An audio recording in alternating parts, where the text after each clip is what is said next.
Assalamualaikum, my dear students of prep class. Today we will talk about Smart Learner series My Reading Book English.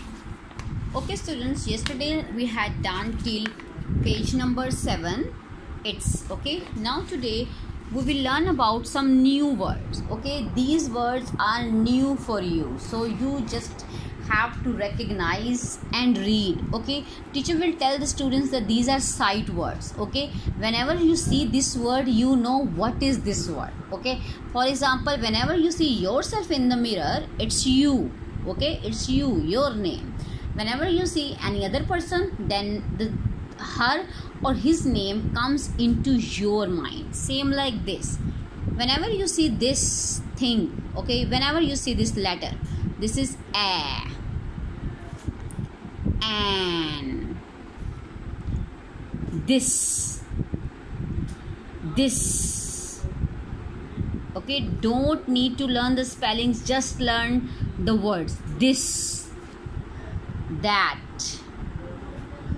is, I,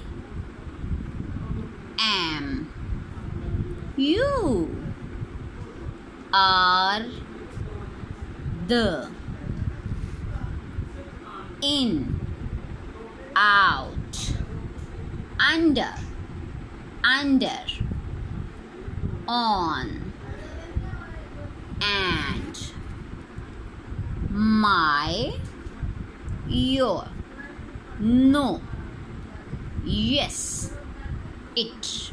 Okay, just recognize all the letters, and then teacher will ask the student that where is word under. Oh, under, this is under. Where is you? This.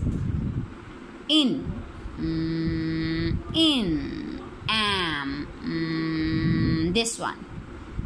The, this one. Okay, same like this. You must know that what are the new words. Okay, just see and tell your, you, are, out, I, and, under, yes, no. These are sight words, so please learn the words. Whenever you see this word, you must know this is am. Okay.